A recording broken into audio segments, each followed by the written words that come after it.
Kerala PSC 2020 മുതൽ 2025 വരെ ചോദിച്ച മുഴുവൻ ഭരണഘടനാ ചോദ്യങ്ങൾ, 500-ലധികം ഭരണഘടനാ ചോദ്യങ്ങൾ വരുന്നുണ്ട് ഈ 2020-25 കാലഘട്ടത്തിൽ. ആ മുൻകാല ചോദ്യങ്ങളും ആ ചോദ്യങ്ങളോട് അനുബന്ധമായി നമുക്ക് കൂടുതൽ എന്തെങ്കിലും പഠിക്കാനുണ്ടെങ്കിൽ അതും ഉൾപ്പെടുത്തിക്കൊണ്ടുള്ള ഭരണഘടനാ സീരീസാണിത്. അപ്പോൾ ആദ്യത്തെ ക്ലാസ് കഴിഞ്ഞോ ക്ലാസ് കാണുക.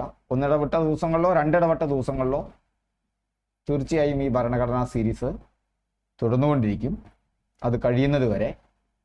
അപ്പം ഇതിലെ മുൻകാല ചോദ്യങ്ങൾ നിങ്ങൾക്ക് പ്രാക്ടീസ് ചെയ്യാൻ നിങ്ങൾക്കൊരു ക്വിസ് കിട്ടും. അതുപോലെ തന്നെ ഇതിൻ്റെ ഡീറ്റെയിൽഡ് നോട്ട് നിങ്ങൾക്ക് അവൈലബിൾ ആവും. ഡീറ്റെയിൽഡ് നോട്ടും ക്വിസും ഒക്കെ ലഭിക്കുന്നതിന് വേണ്ടിയിട്ട്, എക്സാമൊക്കെ ലഭിക്കുന്നതിന് വേണ്ടിയിട്ട് നിങ്ങൾ നമ്മുടെ ടെലിഗ്രാം ചാനലിലെ ലിങ്ക് ഡിസ്ക്രിപ്ഷൻ ബോക്സിൽ നൽകിയിട്ടുണ്ട്, അത് ചെയ്യുക.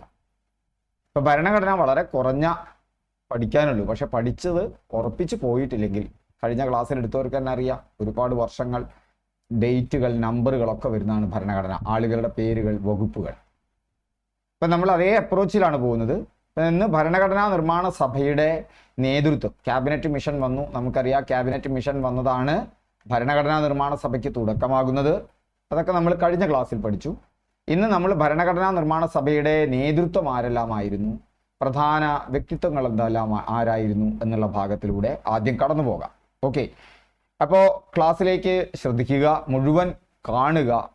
അതാണ് ഏറ്റവും പ്രധാനപ്പെട്ട കാര്യം. കണ്ടാൽ മാത്രം പോരാ, എക്സാം കൂടി അപ്പിയർ ചെയ്യണം. അല്ലെങ്കിൽ ഈ കണ്ടതിനൊക്കെ എന്താണ് ഉണ്ടാവുക എന്ന് നിങ്ങൾക്കറിയാലോ.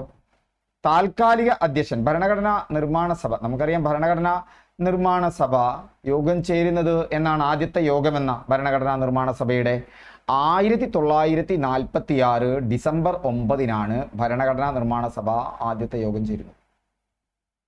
1946 നവംബറിലാണ് ഭരണഘടനാ നിർമ്മാണ സഭ രൂപവൽക്കരിക്കപ്പെടുന്നത്. 1946 ഡിസംബർ 9 ഭരണഘടനാ നിർമ്മാണ സഭ അതിൻ്റെ ആദ്യത്തെ യോഗം ചേരുന്നത്.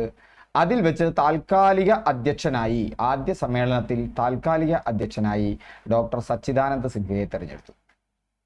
ഇപ്പം താൽക്കാലിക അധ്യക്ഷൻ, ഭരണഘടനാ നിർമ്മാണ സഭയുടെ താൽക്കാലിക അധ്യക്ഷൻ ആരാണ് എന്ന് ചോദിക്കാറുണ്ട്. അത് സച്ചിദാനന്ദ സിൻഹയാണ്. ആദ്യ സമ്മേളനം നടന്ന ഡിസംബർ 9 സച്ചിദാനന്ദ സിൻഹയെ തെരഞ്ഞെടുക്കുന്നത്. അടുത്തത് സ്ഥിരം അധ്യക്ഷനെ തെരഞ്ഞെടുക്കുന്നുണ്ട്.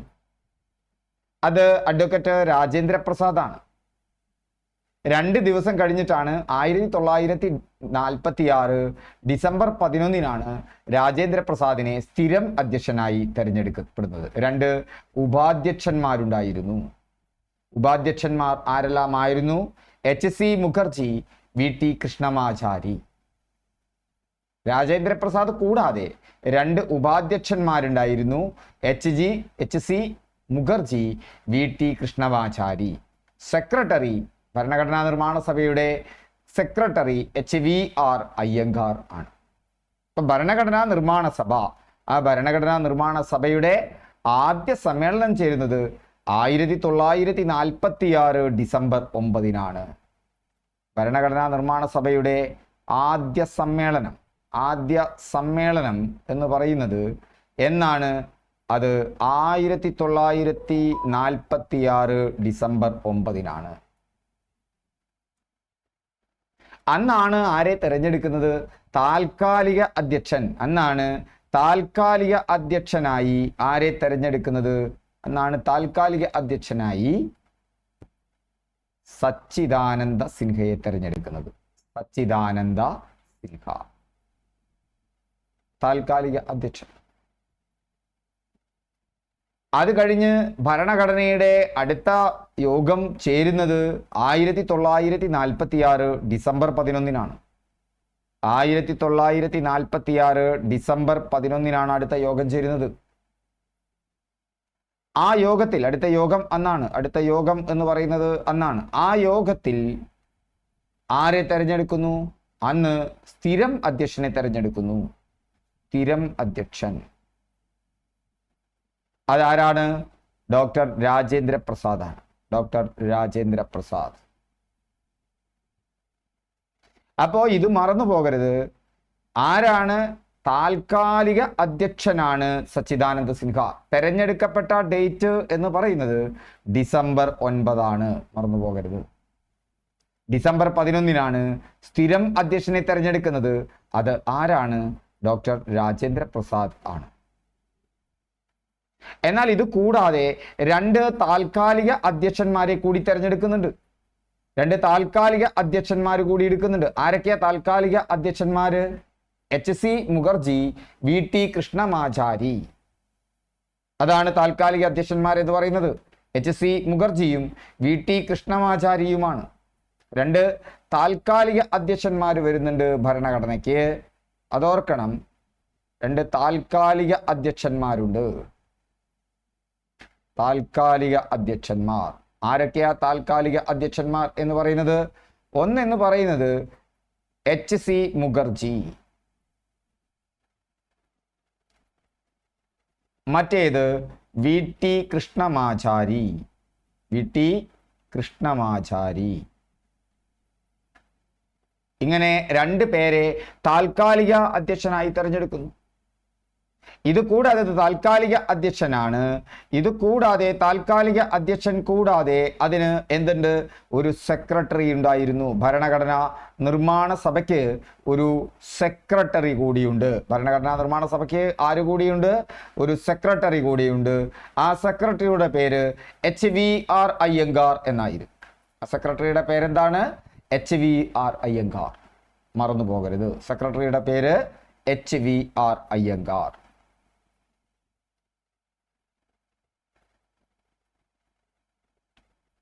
പേരുകളൊക്കെ നിങ്ങൾ ഓർത്തിരിക്കണം. ഇപ്പോൾ ഭരണഘടനയുടെ താൽക്കാലിക അധ്യക്ഷൻ എന്ന് പറഞ്ഞാൽ സച്ചിദാനന്ദ സിൻഹ. ഡിസംബർ 9-ന് തെരഞ്ഞെടുക്കുന്നു. ഡിസംബർ 11-ന് സ്ഥിരം അധ്യക്ഷനെ തെരഞ്ഞെടുക്കുന്നു ഡോക്ടർ രാജേന്ദ്ര പ്രസാദ്. 2 ഉപാധ്യക്ഷന്മാർ താൽക്കാലിക 2 ഉപാധ്യക്ഷന്മാർ, ഞാൻ താൽക്കാലിക അധ്യക്ഷൻ അവിടെ എഴുതിയത്, 2 ഉപാധ്യക്ഷന്മാരെ തെരഞ്ഞെടുക്കുന്നുണ്ട്. ആ ഉപാധ്യക്ഷന്മാർ ആരാണ്? ഉപാധ്യക്ഷന്മാർ എന്ന് പറയുന്നത് HC മുഖർജിയും അതുപോലെ തന്നെ ആരുമാണ്? HC മുഖർജി ഉണ്ട്. പിന്നെ ആരാണ് ഉപാധ്യക്ഷന്മാർ? ഉപാധ്യക്ഷന്മാരെയാണ് തെരഞ്ഞെടുക്കുന്നത്. HC മുഖർജിയുമുണ്ട്, VT കൃഷ്ണമാചാരിയുമുണ്ട്. അതുകൂടാതെ ഭരണഘടനാ നിർമ്മാണ സഭയ്ക്ക് ഒരു സെക്രട്ടറി ഉണ്ടായിരുന്നു, HV അയ്യങ്കാർ. ഇവർ മാത്രമല്ല ഉണ്ടായിരുന്നത്. ഭരണഘടനാ നിർമ്മാണ സഭയ്ക്ക് ഒരു നിയമോപദേശകൻ ഉണ്ടായിരുന്നു. ആ നിയമോപദേശകൻ ഡ്രാഫ്റ്റിംഗ് കമ്മിറ്റിക്കാണ്. ഡ്രാഫ്റ്റ് എന്ന് പറഞ്ഞാൽ ഭരണഘടന തയ്യാറാക്കാനുള്ള കമ്മിറ്റി. വിവിധ കമ്മിറ്റികൾ ഉണ്ടായിരുന്നു ഭരണഘടനാ നിർമ്മാണ സഭയ്ക്ക്, ഉപസമിതികൾ. അതിലൊന്നായിരുന്നു ഡ്രാഫ്റ്റിംഗ് കമ്മിറ്റി, ഭരണഘടന എഴുതി തയ്യാറാക്കാനുള്ള കമ്മിറ്റി. ആ ഡ്രാഫ്റ്റിംഗ് കമ്മിറ്റിക്ക് ഒരു നിയമോപദേശകൻ ഉണ്ടായിരുന്നു. ആ നിയമോപദേശകൻ BN റാവു ആണ്. നിയമോപദേശകൻ BN റാവു ആണ്.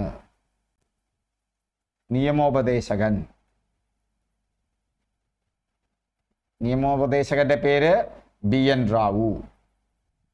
ഓർക്കുക, അത് BN റാവു ആണ്. നിയമോപദേശകന്റെ ഇപ്പോൾ 2 ഉപാധ്യക്ഷന്മാരുണ്ട്, ഒരു സെക്രട്ടറി ഉണ്ട്, ഡ്രാഫ്റ്റിംഗ് കമ്മിറ്റിക്ക് ഒരു നിയമോപദേശകനുണ്ട്. ഡ്രാഫ്റ്റിംഗ് കമ്മിറ്റിക്കാണ് ഈ നിയമോപദേശകൻ എന്ന് പറയുന്നത്. ഡ്രാഫ്റ്റിംഗ് കമ്മിറ്റിക്കാണ് നിയമോപദേശകൻ എന്ന് പറയുന്നത്. ഡ്രാഫ്റ്റിംഗ് കമ്മിറ്റിക്കാണ്. ഡ്രാഫ്റ്റിംഗ് കമ്മിറ്റിക്കായിരുന്നു നിയമോപദേശകൻ.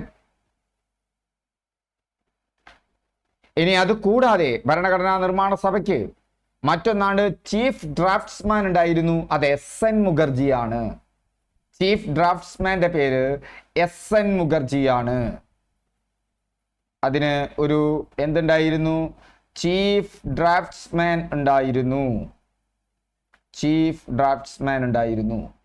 ആ ചീഫ് ഡ്രാഫ്റ്റ്സ്മാൻ എന്ന് പറയുന്നത് എന്താണ്? SN മുഖർജിയാണ്. എന്താണ് അദ്ദേഹത്തിന്റെ പേര്? SN മുഖർജി. സോ ഭരണഘടനാ നിർമ്മാണ സഭ, ആ ഭരണഘടനാ നിർമ്മാണ സഭയിൽ ഈ ആളുകളെ നിങ്ങൾ ഓർക്കണം. ഏറ്റവും പ്രധാനം 1946 ഡിസംബർ 9 യോഗത്തിൽ താൽക്കാലിക അധ്യക്ഷനായി തെരഞ്ഞെടുക്കപ്പെട്ട, എന്താണ് അദ്ദേഹത്തിന്റെ പേര്? താൽക്കാലിക അധ്യക്ഷൻ സച്ചിദാനന്ദ സിൻഹ. അദ്ദേഹത്തിന്റെ പേര് മറക്കരുത്. എന്താണ് അദ്ദേഹത്തിന്റെ പേര്? സച്ചിദാനന്ദ സിൻഹ. എന്നാൽ സ്ഥിരം അധ്യക്ഷനായി പിന്നീട് 1946 ഡിസംബർ 11 ആരെ തെരഞ്ഞെടുക്കുന്നു? ഡോക്ടർ രാജേന്ദ്ര പ്രസാദിനെ തെരഞ്ഞെടുക്കുന്നു. ഇതുകൂടാതെ ഭരണഘടനാ നിർമ്മാണ സഭയ്ക്ക് 2 ഉപാധ്യക്ഷന്മാരുണ്ടായിരുന്നു. ഇത് രണ്ടും ഇമ്പോർട്ടൻറ്റ് പോയിന്റ് ആണ്. ഈ 2 ആദ്യത്തെ ഇമ്പോർട്ടൻറ്റ് പോയിന്റ് ആണ്. മറ്റേതും ചോദിക്കും, അത്ര ഇമ്പോർട്ടൻ്റ് അല്ല, ഓർത്തിരിക്കണം. പക്ഷേ HC Mukherjee ഉപാധ്യക്ഷന്മാർ HC മുഖർജിയും VT കൃഷ്ണമാചാരിയും HC ഉണ്ടായിരുന്നു. പക്ഷേ നിങ്ങൾ ഓർക്കേണ്ടത് SN മുഖർജി എന്ന് പറയുന്നത് ചീഫ് ഡ്രാഫ്റ്റ്മാൻ ആണ്. അവിടെ മറ്റൊരാളെ നമ്മൾ ഓർത്തിരിക്കണം. അതേസമയം ഉപാധ്യക്ഷനാണ് ആര്? ഉപാധ്യക്ഷൻ അത് ആരാണ്? HC മുഖർജിയാണ്. 2 പേരും മാറിപ്പോണ്ട, 2 പേരെയും മാറിപ്പോകരുത്. അപ്പൊ 2 ഉപാധ്യക്ഷന്മാർ ആരൊക്കെയാ? HC മുഖർജിയുമുണ്ട്, VT കൃഷ്ണമാചാരിയുമുണ്ട്. സെക്രട്ടറി ആരാണ്? HVR അയ്യങ്കാർ. അതിന്റെ സെക്രട്ടറി HVR അയ്യങ്കാർ ആണ്. നിയമോപദേശകൻ ഇമ്പോർട്ടൻ്റ് ആണ്, പലതവണ ചോദിച്ചിട്ടുണ്ട്. BN റാവു ആണ്. നിയമോപദേശകൻ ഇമ്പോർട്ടൻ്റ്, അതുപോലെ BN റാവു ആണ്. ചീഫ് ഡ്രാഫ്റ്റ്മാൻ ആരായിരുന്നു? SN മുഖർജിയാണ്. എന്നാൽ ഉപാധ്യക്ഷൻ HC മുഖർജിയും ഉപാധ്യക്ഷൻ എന്തും HC മുഖർജിയും ചീഫ് ഡ്രാഫ്റ്റ്മാൻ SN മുഖർജിയും തമ്മിൽ മാറിപ്പോകരുത്. നിയമോപദേശകൻ ഡ്രാഫ്റ്റിംഗ് കമ്മിറ്റിക്കായിരുന്നു. അദ്ദേഹത്തിന്റെ പേര് BN റാവു എന്നാണ്. അദ്ദേഹത്തിന്റെ പേരെന്താണ്? BN റാവു എന്നാണ്. ഇപ്പൊ നിയമോപദേശകൻ BN റാവു, അതുപോലെ നമുക്കറിയാം ഇപ്പോ ചീഫ് ഡ്രാഫ്റ്റ്മാൻ എന്ന് പറഞ്ഞാൽ SN മുഖർജിയാണ്. ഇന്ത്യൻ ഭരണഘടനാ നിർമ്മാണ സഭയുടെ താൽക്കാലിക അധ്യക്ഷൻ ആരായിരുന്നു? ചോദിച്ചിട്ടുണ്ട്. അപ്പോ എന്താണ് താൽക്കാലിക അധ്യക്ഷനെ ചോദിച്ചാൽ പറയേണ്ടത്? സച്ചിദാനന്ദ സിൻഹ. താഴെ തന്നിരിക്കുന്നവയിൽ ശരിയായ പ്രസ്താവനകളേവ? വൈസ് പ്രസിഡന്റായി HC മുഖർജിയെ തെരഞ്ഞെടുത്തു. ഉപാധ്യക്ഷനെയാണ് വൈസ് പ്രസിഡന്റ് എന്ന് പറയുക. HC മുഖർജിയും TT കൃഷ്ണമാചാരിയും ഉപാധ്യക്ഷന്മാരായിരുന്നു. ആ ഉപാധ്യക്ഷന്മാരെയാണ് വൈസ് പ്രസിഡന്റ് എന്ന് പറയുന്നത്. എന്നാൽ SN മുഖർജി ആരായിരുന്നു? ചീഫ് ഡ്രാഫ്റ്റ്മാൻ ആയിരുന്നു. ഫ്ലാഗ് കമ്മിറ്റിയുടെ ചെയർമാൻ JB കൃപലാനി. നമ്മൾ പഠിച്ചിട്ടില്ലല്ലേ? പഠിക്കാൻ പോകുന്നുണ്ട്. വ്യത്യസ്ത കമ്മിറ്റികളെ കുറിച്ച് പഠിക്കും. നിയമോപദേഷ്ടാവ് BN റാവു. ഇത് നമ്മൾ പഠിച്ചതാണല്ലോ. ഇന്ത്യ വിഭജനത്തിന് ശേഷം 9 വനിതാ അംഗങ്ങൾ. ഇപ്പൊ ഇതിൽ നമുക്കറിയാം, നമ്മളിപ്പോൾ ഇത്രേ പഠിച്ചിട്ടുള്ളൂ. അവിടേക്കൊക്കെ നമ്മൾ പോവും. ഞാൻ പഠിച്ചതിൽ നിന്ന് എങ്ങനെ ഈ ചോദ്യം കറക്റ്റ് ചെയ്യാം എന്നുള്ളതാണ്. നിങ്ങൾക്ക് അറിയുന്നത് വെച്ച് പ്രസ്താവന ടൈപ്പ് ചോദ്യങ്ങൾ കറക്റ്റ് ചെയ്യാൻ പറ്റും. ഒരു കാര്യം നമുക്കറിയാം, ഭരണഘടനാ നിർമ്മാണ സഭ 1946 ഡിസംബർ 9 കൂടുമ്പോൾ അതിൽ പങ്കെടുത്തത് 9 വനിതാ അംഗങ്ങളാണ്. അത്രേ നമ്മൾ പഠിച്ചിട്ടുള്ളൂ. മറ്റിടത്തൊക്കെ വരാൻ പോണേ ഉള്ളൂ. അപ്പൊ വസ്തുതകളായിട്ട് മനസ്സിലാക്കി വെക്കണം. കേറി ചാടി ഉത്തരം എഴുതരുത്. ശരിയായിരിക്കാം തെറ്റായിരിക്കാം നമുക്ക് പിന്നീട് പഠിക്കാം. 1946 ഡിസംബർ 9 കഴിഞ്ഞ ക്ലാസ്സിൽ നമ്മൾ പഠിച്ചിട്ടുണ്ട്. ഭരണഘടനാ നിർമ്മാണ സഭയുടെ ആദ്യ യോഗത്തിൽ പങ്കെടുത്തത് 9 അംഗങ്ങളായിരുന്നു. അത് മുഴുവൻ അംഗങ്ങളും പങ്കെടുത്തിട്ടില്ലെങ്കിലോ പറയാൻ പറ്റില്ലല്ലോ. അപ്പോ അവിടെ നമുക്ക് 2 ശരിയാണെന്ന് അറിയാം. നിയമോപദേഷ്ടാവ് BN റാവു ആണ്. വൈസ് പ്രസിഡന്റായിട്ട് HC മുഖർജിയെ തെരഞ്ഞെടുത്തിട്ടുണ്ട്. സോ 1ാമത്തെയും 3ാമത്തെയും പ്രസ്താവനകൾ ശരിയാണ് ഇവിടെ. അപ്പോൾ അതുകൊണ്ട് തന്നെ ഇവിടെ വരുന്നത് 1, 2, 3, 4 ശരിയാവാം, 1, 3 ശരിയാവാം. പക്ഷെ C തെറ്റാണ്. കാരണം അതിൽ ശരിയായ ഉത്തരം ഒന്നില്ല. ബാക്കി 1, 3, 4 ആണോ, 1, 2, 3 ആണോ, 1, 2, 3, 4 ആണോ എന്നുള്ളതിന്റെ ഉത്തരം D 1, 3, 4 എന്നാണ്. നിയമോപദേഷ്ടാവ് BN റാവുവും ഇന്ത്യ വിഭജനത്തിനു ശേഷം 9 വനിതാ അംഗങ്ങളുമാണ്. അപ്പൊ ഇന്ത്യ വിഭജനത്തിന് മുമ്പോ പറയാം. ഇന്ത്യ വിഭജിച്ചപ്പോ നമ്മുടെ ഭരണഘടനാ നിർമ്മാണ സമിതിയിലെ അംഗങ്ങൾ പോയി. എത്ര പേരായിരുന്നു ഭരണഘടനാ നിർമ്മാണ സമിതിയിൽ ഉണ്ടായിരുന്നത്? ഓർമ്മണ്ടോ? എത്ര പേരാണ് ഭരണഘടനാ നിർമ്മാണ സഭയിൽ ഉണ്ടായിരുന്നത്? കഴിഞ്ഞ ക്ലാസ്സിൽ നമ്മൾ പഠിച്ചിട്ടുണ്ട്. ഒന്ന് കമന്റ് ചെയ്യൂ, അറിയാവുന്നവർ കമന്റ് ചെയ്യൂ. അതുകൊണ്ട് ഇവിടെ ഉത്തരം D ആണ്. എന്തായിരുന്നു ജവഹർലാൽ നെഹ്റുവിന്റെ പങ്ക്? ആമുഖം എഴുതിയത് ജവഹർലാൽ നെഹ്റു ആണ്. ആമുഖം എഴുതുന്നത് ആരാണ്? ജവഹർലാൽ നെഹ്റു ആണ്. ഏതാണ് ആമുഖമായി മാറിയത് ഭരണഘടനയുടെ? ഭരണഘടനാ നിർമ്മാണ സഭയിൽ ഒബ്ജക്റ്റീവ് റെസൊല്യൂഷൻ അഥവാ ലക്ഷ്യപ്രമേയം 1946 ഡിസംബർ 13 അവതരിപ്പിക്കുന്നുണ്ട്. ആ ലക്ഷ്യപ്രമേയം അവതരിപ്പിക്കുന്നത് ജവഹർലാൽ നെഹ്റു ആണ്. ആ ലക്ഷ്യപ്രമേയമാണ് പിന്നീട് ഭരണഘടനയുടെ ആമുഖമായിട്ട് മാറുന്നത്. അതുകൊണ്ട് ഭരണഘടനയുടെ ആമുഖം എഴുതിയതാര് എന്ന് ചോദിച്ചാൽ അത് ജവഹർലാൽ നെഹ്റു ആണ്. ഭരണഘടനാ നിർമ്മാണ സഭയിൽ ലക്ഷ്യപ്രമേയം അവതരിപ്പിച്ചത് ആരാണെന്ന് ചോദിച്ചാൽ അത് ജവഹർലാൽ നെഹ്റു ആണ്. ഇത് രണ്ട് കാര്യവും നിങ്ങൾ കണക്ട് ചെയ്ത് ഓർമ്മിച്ചു വെക്കുക. അപ്പൊ ഭരണഘടനാ നിർമ്മാണ സഭയുമായി ബന്ധപ്പെട്ട് നമ്മൾ ഓർത്തിരിക്കേണ്ട പ്രധാന ചില തീയതികൾ ഏതെല്ലാമാണ്? പ്രധാന തീയതികൾ ഒന്ന് ഇപ്പൊ നമ്മൾ പഠിച്ചതനുസരിച്ച് ഡിസംബർ 9. എന്താ ഡിസംബർ 9ന്റെ പ്രത്യേകത? ഡിസംബർ 9 ഡിസംബർ മാസം. ആ ഡിസംബർ മാസം 9-ാം തീയതി ഡിസംബർ 9 ആദ്യ സമ്മേളനമാണ്. ആദ്യ സമ്മേളനം താൽക്കാലിക അധ്യക്ഷൻ. അങ്ങനെ താൽക്കാലിക അധ്യക്ഷനായിട്ട് കൂടാൻ പറ്റില്ലല്ലോ. 11-ാം തീയതി രണ്ടാമത്തെ സമ്മേളനമാണ്. അതിൽ സ്ഥിരം അധ്യക്ഷൻ. താൽക്കാലിക അധ്യക്ഷൻ ആരാണ്? താൽക്കാലിക അധ്യക്ഷൻ സച്ചിദാനന്ദ സിൻഹയാണ്. താൽക്കാലിക അധ്യക്ഷൻ സച്ചിദാനന്ദ സിൻഹ. സ്ഥിരം അധ്യക്ഷൻ ഡോക്ടർ രാജേന്ദ്ര പ്രസാദ്. സ്ഥിരം അധ്യക്ഷൻ ഡോക്ടർ രാജേന്ദ്ര പ്രസാദ്. ഇനി എന്താ അടുത്ത പ്രധാനപ്പെട്ട കാര്യം നടക്കുന്നത്? 13. ഓർക്കാൻ എളുപ്പമല്ലേ? പറയൂ. 9, 11, 13. 1946 ഡിസംബർ 9 ആദ്യ സമ്മേളനം, താൽക്കാലിക അധ്യക്ഷൻ സച്ചിദാനന്ദ സിൻഹ. ഡിസംബർ 11 സ്ഥിരം അധ്യക്ഷൻ ഡോക്ടർ രാജേന്ദ്ര പ്രസാദ്. ഡിസംബർ 13 ലക്ഷ്യപ്രമേയം, ഒബ്ജക്റ്റീവ് റെസൊല്യൂഷൻ ആരാണ് അവതരിപ്പിക്കുന്നത്? ജവഹർലാൽ നെഹ്റു. ഡിസംബർ 13 എന്ന് പറയുന്നത് ഒബ്ജക്റ്റീവ് റെസൊല്യൂഷൻ അഥവാ ലക്ഷ്യപ്രമേയം. ആ ലക്ഷ്യപ്രമേയമാണ് പിന്നീട് എന്തായിട്ട് മാറുന്നത്? ജവഹർലാൽ നെഹ്റു ആണ് അത് അവതരിപ്പിക്കുന്നത്. ആ ലക്ഷ്യപ്രമേയമാണ് പിന്നീട് എന്തായിട്ട് മാറുന്നത്? ആമുഖമായിട്ട് മാറുന്നത്. ജവഹർലാൽ നെഹ്റു അവതരിപ്പിക്കുന്നു. 13-ാം തീയതി അവതരിപ്പിക്കുകയാണ്. അംഗീകാരം കിട്ടിയെന്ന് ഞാൻ പറഞ്ഞിട്ടില്ല. 13-ാം തീയതി അവതരിപ്പിക്കുന്നു. പക്ഷെ ആ ലക്ഷ്യപ്രമേയമാണ് പിന്നീട് എന്തായിട്ട് മാറുന്നത്? ആ ലക്ഷ്യപ്രമേയമാണ് പിന്നീട് ആമുഖമായിട്ട് മാറുന്നത്. ആ ലക്ഷ്യപ്രമേയമാണ് പിന്നീട് എന്തായിട്ട് മാറുന്നത്? ലക്ഷ്യപ്രമേയം പിന്നീട് ആമുഖമായിട്ട് മാറുന്നു. ആ ലക്ഷ്യപ്രമേയമാണ് ആമുഖമായിട്ട് മാറുന്നത്. അപ്പൊ ആമുഖം ആരെഴുതി എന്ന് ചോദിച്ചാൽ ഭരണഘടനയുടെ ആമുഖം എഴുതിയതും ജവഹർലാൽ നെഹ്റുവാണ്. ഇപ്പോൾ 9, 11, 13 ഓർത്തു വയ്ക്കാൻ എളുപ്പമാണ്. 9 കഴിഞ്ഞാൽ 2 ദിവസം കഴിഞ്ഞാൽ 11 ആയി. 11 കഴിഞ്ഞാൽ 2 ദിവസം കഴിഞ്ഞാൽ എത്രയായി? 13 ആയി അല്ലേ? അതാണ് അങ്ങനെ ഓർത്തു വയ്ക്കുക.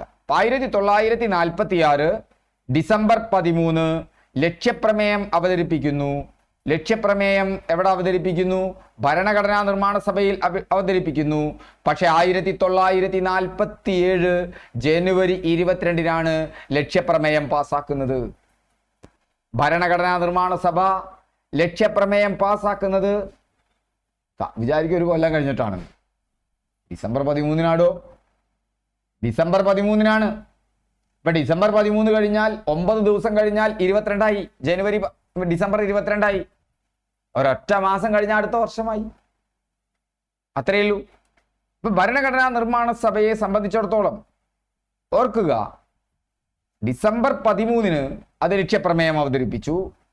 ലക്ഷ്യപ്രമേയം ഡിസംബർ 13 അവതരിപ്പിക്കുന്നതെങ്കിൽ അത് അംഗീകരിക്കപ്പെടുന്നത് അടുത്ത കൊല്ലമാണ്. 1947 മറന്നു പോകരുത്. 1947 1947 ജനുവരി 22 ഒന്ന് ഓർത്തു നോക്കൂ. ഡേറ്റുകൾ ഓർക്കേണ്ടത് എങ്ങനെയാ? ഡിസംബർ മാസം വരുമ്പോ 9 വരുന്നുണ്ട്, 11 വരുന്നുണ്ട്, 13 വരുന്നുണ്ട്. ആ 13നോട് നിങ്ങൾ 9 കൂട്ടിയാൽ നിങ്ങൾക്ക് 22 കിട്ടും. ആ 22നെ അടുത്ത മന്തിലേക്ക് കൊണ്ടുപോയാൽ, നെക്സ്റ്റ് മന്തിലേക്ക് കൊണ്ടുപോയാൽ നിങ്ങൾക്ക് ജനുവരി 22 കിട്ടും. അതേതാ കൊല്ലം? 1947.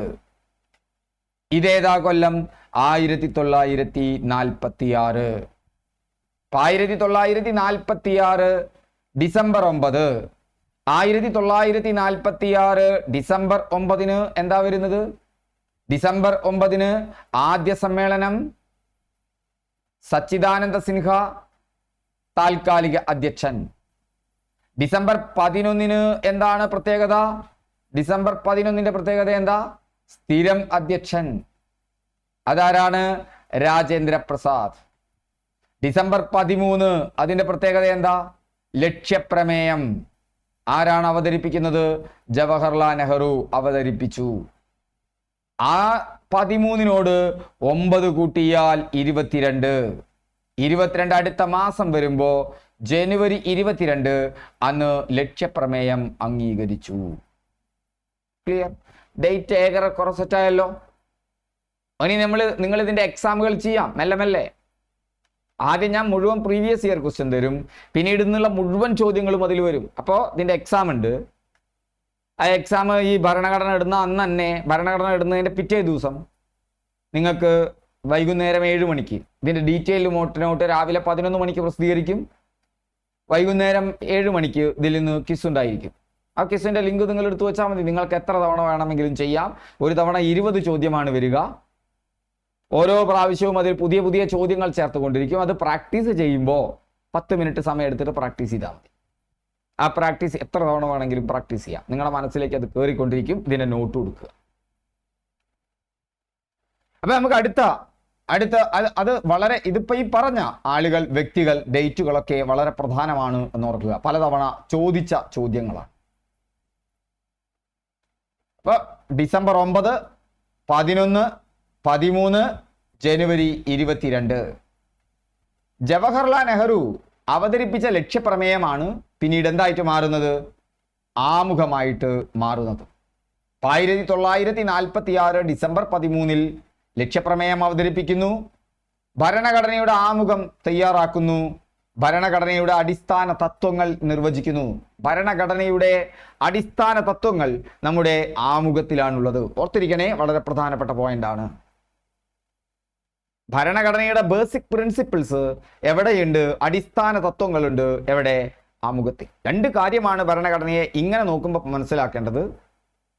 ഇന്ത്യയിലെ ഏറ്റവും പരമമായ നിയമം എന്ന് പറയുന്നത് ഭരണഘടനയാണ്. ഭരണഘടനയ്ക്ക് അപ്പുറത്തൊരു നിയമമില്ല. ഇപ്പോ സർക്കാരുകൾ നിയമം ഉണ്ടാക്കും. ആ നിയമങ്ങൾ ഭരണഘടനയിലെ ഏതെങ്കിലും വകുപ്പിനെതിരാണെങ്കിൽ ആ നിയമം നിലനിൽക്കില്ല. ഭരണഘടനയാണ് നിലനിൽക്കുക. സർക്കാരുകളെ സംബന്ധിച്ചിടത്തോളം അത് നിയമങ്ങൾ, ഉത്തരവുകൾ ഇറക്കും. അല്ലേ? ഇപ്പം എനിക്ക് എന്താണെന്നറിയില്ല. പണ്ടൊക്കെ ആണെങ്കിൽ നിങ്ങൾ ഓഫീസിൽ പോയാൽ നിങ്ങൾ ഉത്തരവിറക്കും. നിങ്ങളിപ്പോൾ ഒരു സെക്രട്ടറിയുടെ പഞ്ചായത്തിലാണ് ചേരുന്നതെങ്കിൽ, ഇപ്പം മാറി, ഞാൻ ഏറെക്കുറെ 8 വർഷമായി സർക്കാർ സർവീസിൽ നിന്ന് പോന്നിട്ട്. അപ്പം പണ്ടൊക്കെ ആണെങ്കിൽ എങ്ങനെയാ? ഒരു ഡ്രാഫ്റ്റ് ഉണ്ടാക്കും നിങ്ങൾ. ആ ഡ്രാഫ്റ്റ് എന്ത് ചെയ്യും? ഒരു ഉത്തരവാണ്. അത് സെക്രട്ടറിയുടെ ഉത്തരവാണ്. പഞ്ചായത്ത് സെക്രട്ടറി എന്ന് ഞാൻ പറയണേ, ഞാൻ പഞ്ചായത്തിലായിരുന്നില്ല. പക്ഷേ പഞ്ചായത്തിലുള്ള നിങ്ങൾ പഞ്ചായത്തിലോ റവന്യൂലോ ഒക്കെ ആണെങ്കിൽ, ഞാൻ ഗ്രാമവികസന വകുപ്പിലായിരുന്നു. അപ്പോൾ പഞ്ചായത്ത് വകുപ്പിലാണെങ്കിൽ നിങ്ങൾ എന്ത് ചെയ്യുന്നു? അവിടെ നിങ്ങളൊരു ഉത്തരവിടുന്നു. ആ ഉത്തരവ് നിങ്ങൾ എഴുതി തയ്യാറാക്കുന്നു. അത് ആര്? സെക്രട്ടറി ഒപ്പിട്ടാൽ അത് ഉത്തരവായി. ആ ഉത്തരവ് എന്തിന് എന്തായിരിക്കണം? അനുസരിച്ചായിരിക്കണം. സംസ്ഥാന സർക്കാരിന്റെ നിയമങ്ങൾക്കനുസരിച്ചായിരിക്കണം. സംസ്ഥാന സർക്കാരിന്റെ നിയമങ്ങൾ എന്തിനനുസരിച്ചിട്ടായിരിക്കണം? ഭരണഘടനയ്ക്ക് അനുസരിച്ചിട്ടായിരിക്കണം. അപ്പൊ ഒരു സർക്കാർ ഉദ്യോഗസ്ഥൻ അവിടെ അയാൾ ഉറപ്പുവയ്ക്കേണ്ടത് ഇത് ഭരണഘടനാനുസൃതമാണ്, നിയമാനുസൃതമാണ്, തങ്ങൾക്ക് തന്ന കർത്തവ്യങ്ങൾക്ക് അനുസൃതമാണ് എന്ന് ഉറപ്പുവരുത്തണം. ഇത് 3 ഉറപ്പുവരുത്തേണ്ടതുണ്ട്. അപ്പോൾ ഒരു നിയമം ഭരണഘടനയ്ക്ക് എതിരാണെങ്കിൽ അത് ഉദ്യോഗസ്ഥന് മനസ്സിലാവുകയാണ് വെച്ചാൽ ആ നിയമം അയാൾ നടപ്പിലാക്കരുത്. ആ നിയമം അയാൾ നടപ്പിലാക്കാൻ ബാധ്യസ്ഥനല്ല. കാരണം ഇന്ത്യയിലെ പരമമായ നിയമം ഭരണഘടനയാണ്. ഇന്ത്യയിലെ പരമമായ നിയമം ഭരണഘടനയാണ്. ആ ഭരണഘടനയുടെ അടിസ്ഥാന തത്വങ്ങൾ, ബേസിക് പ്രിൻസിപ്പിൾസ്, അത് ആമുഖത്തിലാണ്. ആമുഖം ഒരു തവണ മാത്രമാണ് ഭേദഗതി ചെയ്യപ്പെട്ടിട്ടുള്ളൂ. അവിടേക്ക് നമുക്ക് പിന്നീട് പോവാം. ഭരണഘടന നമുക്ക് ഭേദഗതി ചെയ്യാം. അപ്പോൾ ഭരണഘടന എന്ന് പറയുന്നത്, ഭരണഘടനയെ നിങ്ങൾ ഓർക്കേണ്ടത്, ഭരണഘടന എന്ന് പറയുന്നത് എന്താണ്? ഭരണഘടന എന്ന് പറയുന്നത്